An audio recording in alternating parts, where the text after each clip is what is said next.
നമസ്കാരം, നമ്മുടെ ചാനലിലേക്ക് എല്ലാവർക്കും സ്വാഗതം.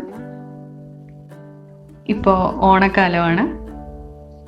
ഓണം എന്ന് പറയുമ്പോൾ തന്നെ സദ്യയാണ് നമ്മുടെ മനസ്സിലേക്ക് ആദ്യം എത്തുന്നത്. സദ്യയിൽ തന്നെ ഏറ്റവും പ്രാധാന്യം നമ്മൾ കൊടുക്കുന്നത് പായസത്തിനാണല്ലേ. അപ്പോൾ ഇപ്പം നമുക്ക് പരമ്പരാഗത രീതിയിലുള്ള പായസങ്ങളെല്ലാം ഒന്ന് മാറ്റി നിർത്തിയിട്ട് നമുക്ക് ഇന്ന് വ്യത്യസ്തമായിട്ടുള്ളൊരു പായസം നമുക്കൊന്ന് പരീക്ഷിച്ച് നോക്കാം. ഞാനിവിടെ മിക്സഡ് ഫ്രൂട്ട് പായസമാണ് തയ്യാറാക്കാൻ പോകുന്നത്. നമുക്കിഷ്ടമുള്ള എന്ത് ഫ്രൂട്ട് വേണമെങ്കിലും നമുക്ക് ചേർത്ത് പെട്ടെന്നൊരു പായസം തയ്യാറാക്കാം. അപ്പോൾ അതിന് വേണ്ട സാധനങ്ങൾ എന്തൊക്കെയാണെന്ന് നമുക്കൊന്ന് നോക്കാം. അതിന് വേണ്ടിയിട്ട് ഞാനൊരു പാൻ അടുപ്പത്തേക്ക് വെച്ച് 2 സ്പൂൺ നെയ്യ് ഒഴിച്ചു കൊടുക്കുകയാണ്. ആ നെയ്യ് ഒന്ന് ചൂടായി വരുമ്പോഴേക്ക് 1 ബൗൾ ഏത്തപ്പഴമാണ് ഞാൻ ആദ്യം ഇട്ട് കൊടുക്കുന്നത്. ഏത്തപ്പഴം അതൊന്ന് 1 മിനിറ്റ് ഒന്ന് വരട്ടിയെടുക്കാം.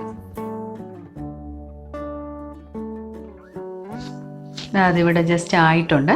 ഇനി ഞാനിവിടെ ആപ്പിളാണ് ഇട്ട് കൊടുക്കുന്നത്. അതും 1 ബൗൾ ആപ്പിളാണ് ഞാൻ ഇട്ട് കൊടുക്കുന്നത്. 1 ബൗൾ ആപ്പിൾ ചേർത്ത് കൊടുക്കുന്നു. അതും നമ്മൾ ഒരു 2 മിനിറ്റ് അതും ഒന്ന് വഴറ്റി കൊടുക്കാം. ജസ്റ്റ് നമ്മൾ നമ്മൾ ഏത് തവിയാണോ നമ്മൾ ഉപയോഗിക്കുന്നത് ആ തവി വെച്ച് തന്നെ ജസ്റ്റ് ഒന്ന് ഇങ്ങനെ ഉടച്ചൊന്ന് കൊടുത്താൽ മതി.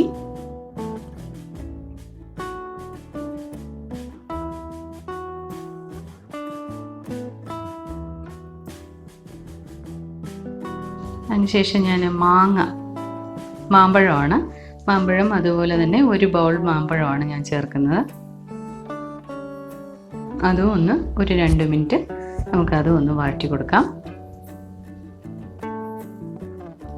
നെയ്യ് അധികം ഇഷ്ടമുള്ളവർക്ക് വേണമെങ്കിൽ നമുക്ക് നെയ്യ് കുറച്ചുകൂടെ ആവാം. ഞാൻ അല്പം നെയ്യ് ചേർക്കുന്നുണ്ട്. ഞാൻ ആദ്യം ഒന്ന് ജസ്റ്റ് 2 സ്പൂൺ 1.5 മുതൽ 2 സ്പൂൺ വരെ നെയ്യ് ഒന്ന് ചേർത്ത് കൊടുത്തേ ഉള്ളൂ.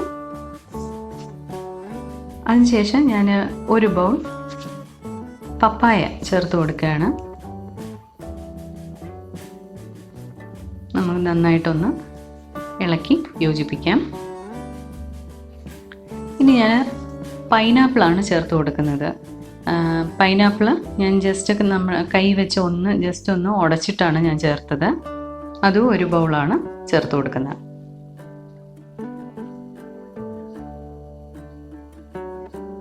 എല്ലാം നന്നായിട്ടൊന്ന് ഉടഞ്ഞ് അതിനോടൊപ്പം ഒന്ന് ചേർന്ന് വരുന്നവരെ നമ്മൾ ജസ്റ്റ് ഒന്ന് വരട്ടി കൊടുക്കാം.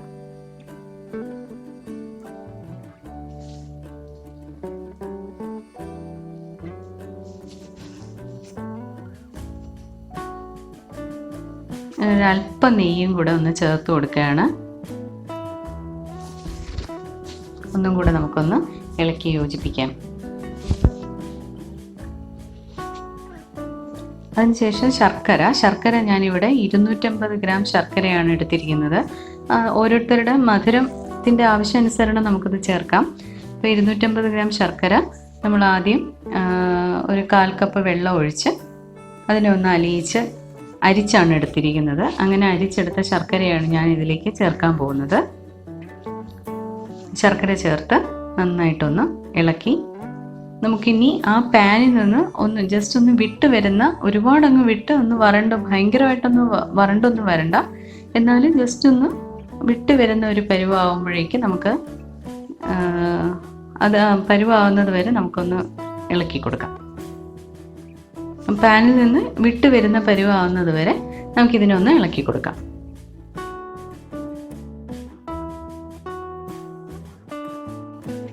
ഇവിടെ ഇതായിട്ടുണ്ട്.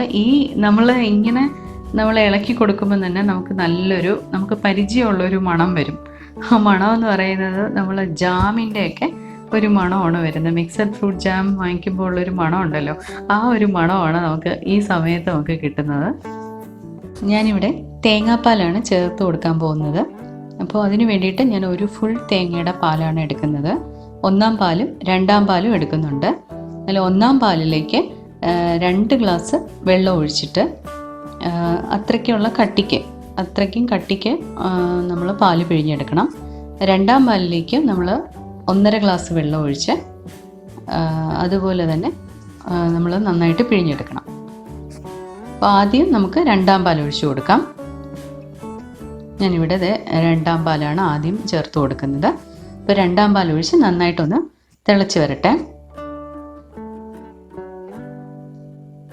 ഇപ്പോൾ രണ്ടാം പാൽ ഒഴിച്ച് നന്നായിട്ടൊന്ന് തിളച്ച് വരുന്നുണ്ട്. ഇനി നമുക്ക് ഒന്നാം പാൽ ചേർത്ത് കൊടുക്കാം. നല്ല കട്ടിക്ക് വേണം ഒന്നാം പാൽ, നമുക്ക് നല്ല കട്ടിക്ക് എടുക്കണം. ഞാൻ ഒന്നാം പാൽ ചേർത്ത് കൊടുക്കുന്നു.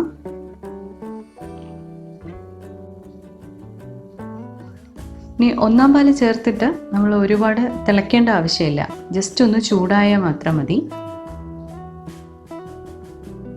ഇനി വളരെ എളുപ്പത്തിൽ നമുക്ക് ഈ തേങ്ങയുടെ പാലൊന്നും നമുക്ക് എടുക്കാൻ പറ്റുന്നില്ല എന്നുണ്ടെങ്കിൽ നമുക്ക് എളുപ്പത്തിന് വേണ്ടിയിട്ട് നമുക്ക് വേണമെങ്കിൽ പശുവും പാൽ വേണമെങ്കിൽ നമുക്ക് ചേർത്ത് കൊടുക്കാം. അതിന് വേണ്ടിയിട്ട് ഒരു 3 ഗ്ലാസ് പശുവിൻ പാൽ നമുക്ക് വേണ്ടി വരും. 3 മുതൽ 3.5 ഗ്ലാസ് വരെ പശുവിൻ പാൽ ഇതിലേക്ക് ചേർത്ത് കൊടുത്താലും മതി. പിന്നെ നമ്മളൊരു കാര്യം ശ്രദ്ധിക്കാനുള്ളതെന്ന് വെച്ചാൽ, ഒരുപാട് പുളിയുള്ള പഴങ്ങളാണ് ചേർക്കുന്നതെങ്കിൽ നമ്മൾ പശുവിൻ പാൽ ഒഴിച്ചു കഴിഞ്ഞാൽ ചിലപ്പോൾ പിരിഞ്ഞു പോകും. അപ്പോൾ അതുകൊണ്ട് നമ്മൾ ആവശ്യത്തിന് ശർക്കരയൊക്കെ ചേർക്കുന്നതല്ലേ, അതുകൊണ്ട് പിരിയാനുള്ള ചാൻസ് വളരെ കുറവാണ്. എന്നാലും പശുവിൻ പാൽ ചേർത്താലും നല്ല ടേസ്റ്റ് ആയിരിക്കും, കുട്ടികൾക്കെല്ലാം വളരെ ഇഷ്ടപ്പെടും. ഇനി ഇതിലേക്ക് നമുക്ക് 1 സ്പൂൺ ഏലക്കാപ്പൊടി ചേർത്ത് കൊടുക്കാം. 1 ടീസ്പൂൺ ഏലക്കാപ്പൊടി. ഏലക്കാപ്പൊടി ചേർത്തിട്ട് നമുക്ക് 2 സ്പൂൺ പാളയംതോടൻ പഴം ഉടച്ചത്. ഏലക്കാപ്പൊടിയോടൊപ്പം ഞാൻ 2 സ്പൂൺ പാളയംതോടൻ പഴം ഉടച്ചതും കൂടെ ചേർക്കുകയാണ്. അപ്പോൾ നമ്മുടെ പായസത്തിന് ഒരു നല്ലൊരു മണം കിട്ടും. അതിന് വേണ്ടിയിട്ടാണ് ലാസ്റ്റ് ഞാൻ പാളയംതോടൻ പഴം ചേർത്ത് കൊടുക്കുന്നത്. ഇനി നമുക്ക് ഇത്രയും ഫ്രൂട്ട്സ് അല്ലാതെ നമുക്ക് ഇഷ്ടമുള്ള, നമുക്ക് കിട്ടുന്നതായിട്ടുള്ള എന്ത് ഫ്രൂട്ട്സ് വേണമെങ്കിലും ചേർത്ത് കൊടുക്കാം. ചിക്കുവോ, അതുപോലെ തന്നെ ചക്കപ്പഴം നമുക്ക് വേണമെങ്കിൽ ചേർത്ത് കൊടുക്കാം. അതുപോലെ തന്നെ മാതളം ഇഷ്ടമുള്ളവർക്ക് അത് വേണമെങ്കിലും ചേർത്ത് കൊടുക്കാം. വലിയ പുളിപ്പില്ലാത്ത സീഡ്ലെസ് ആയിട്ടുള്ള മുന്തിരിങ്ങ വേണമെങ്കിലും നമുക്ക് ചേർത്ത് കൊടുക്കാം. അപ്പോൾ ഇത്രയും ചേർത്ത് നമ്മൾ ഒന്ന് യോജിപ്പിച്ച് ജസ്റ്റ് ഇനി തിളയ്ക്കണ്ട, നമുക്കിപ്പോൾ തന്നെ ഒന്ന് അടച്ച് വയ്ക്കാം. അതിനുശേഷം നമുക്ക് കുറച്ച് കശുവണ്ടിയും ഉണക്കമുന്തിരിയും ഒന്ന് നെയ്യിലൊന്ന് മൂപ്പിച്ച് അതിലേക്കൊന്ന് ചേർക്കാം. അതിന് വേണ്ടിയിട്ട് ഒരു പാൻ ചൂടായി അതിലേക്ക് 1.5 സ്പൂൺ നെയ്യ് ഒഴിച്ചിട്ട് നമ്മുടെ അണ്ടിപ്പരിപ്പും മുന്തിരിങ്ങയും ഒന്ന് വരട്ടി എടുക്കാം. ഇതിവിടെ ആയിട്ടുണ്ട്. ഇനി നമുക്ക് നമ്മുടെ പായസത്തിലേക്ക് ഇത് യോജിപ്പിച്ച് എടുക്കാം.